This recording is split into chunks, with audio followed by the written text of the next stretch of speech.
میں یہ ایک پاکستانی ہوتے ہوئے کر رہا ہوں کہ جو میں دیکھ رہا ہوں ہوتے ہوئے جب سے یہ جرائم پیشہ لوگوں کو ہمارے اوپر مسلط کیا گیا ہے، ایک سازش کے تحت ہمارے اوپر مسلط کیا گیا، جو 30 سال سے قوم جانتی ہے کہ انہوں نے کس قسم کے جرم کیے ہوئے ہیں ہمارے ملک سے، اور یہ وہ لوگ ہیں جب مشکل پڑتی ہے سارے باہر بھاگ جاتے ہیں، کیونکہ یہاں سے چوری کر کے پیسہ انہوں نے اربوں ڈالر باہر رکھا ہوا ہے، تو ان کا کوئی فرق ہی نہیں پڑتا، ملک اوپر جائے نیچے جائے، ان کا پیسہ تو باہر محفوظ ہے، اور اگر روپیہ گرتا ہے معیشت نیچے جاتی ہے تو ان کو تو فرق نہیں، ان کے تو ڈالرز میں پیسے پڑے ہوئے ہیں۔ تو جب سے یہ آئے ہیں انہوں نے کرش کرنے کی کوشش کی میری پارٹی کو، تو جب لوگ ہمارے لیے سڑکوں پہ نکلائے اور اس کے بعد جب ہم نے احتجاج کیا تو اس احتجاج میں جو انہوں نے ظلم کیا ہمارے اوپر، وہ ہمیں پہلی دفعہ اندازہ ہوا کہ یہاں تو یہ تو کوئی جمہوریت سے تعلق، ان کو تو صرف جمہوریت یاد آ جاتی ہے جب یہ اپوزیشن میں ہوتے ہیں۔ انہوں نے جس طرح کے حربے استعمال کیے، لوگوں کے گھروں میں گھس کے 2-2 ڈھائی بجے لوگوں کے رات کو گھروں میں گھس کے انہوں نے جو لوگوں کو مارا، اور بعد میں جب پولیس سے پوچھا تو انہوں نے کہا جی ہمیں پیچھے سے آرڈر آئے ہوئے تھے یہ کرنے، اور اس کے بعد انہوں نے جو اس دن یہاں ٹیئر گیسنگ، شیلنگ کی، لاہور میں شیلنگ کی، جبکہ لبرٹی پہ فیملیز آئی ہوئی تھی پروٹیسٹ کرنے کے لیے، تو ہمیں تب اندازہ ہوا کہ یہ یہاں کوئی ہم جمہوریت کا کوئی تعلق نہیں ہے اس سے، یہ تو ایک مافیا اپنے آپ کو بچانے کے لیے اب ہر چیز کرے گا ہمیں کرش کرنے کے لیے۔ لیکن جو حربے استعمال کیے گئے ہیں اس کے بعد،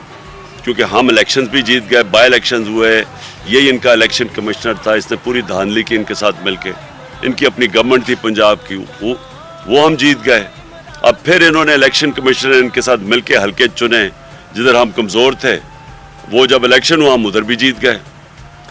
سندھ کے جو کراچی کے اندر انہوں نے دھاندلی کی وہ ساری قوم کے سامنے ہے، لیکن وہاں کچھ نہیں ہوگا کیونکہ یہ ساتھ ملے ہوئے ہیں۔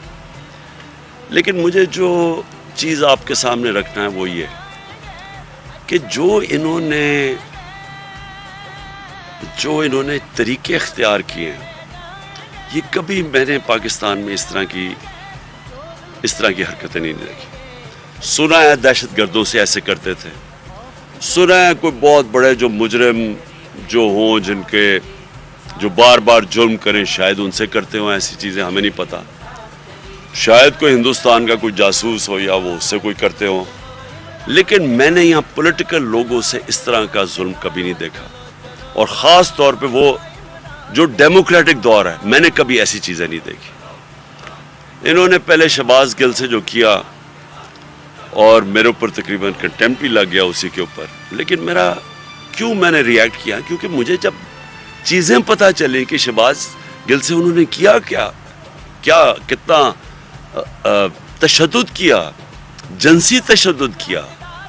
یعنی ننگا کر کے ایک، اچھا اور وہ ہے کون؟ وہ یونیورسٹی پروفیسر ہے،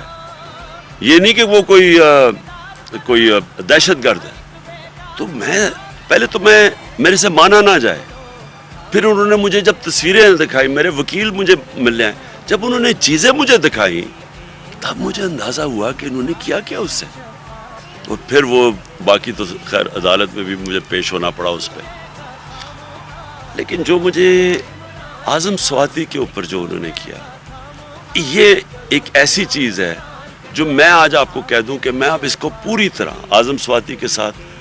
ہر فورم کے اوپر اب ہم جائیں گے اس کے کہ، اور مجھے افسوس یہ ہے کہ ہماری عدلیہ نے سو موٹو ایکشن نہیں لیا اس کے اوپر۔ اگر اس کے اوپر ایکشن لے لیتے، کسٹوڈیل ٹارچر تھی وہ ساری دنیا میں بینڈ ہے، اس کے اوپر لے لے تو شاید اعظم سواتی سے وہ نہ ہوتا جو ان سے ہوا۔ میں صرف چاہتا ہوں کہ مختصراً اعظم سواتی پہلے آپ کو بتائیں ان سے کیا ہے انہوں نے۔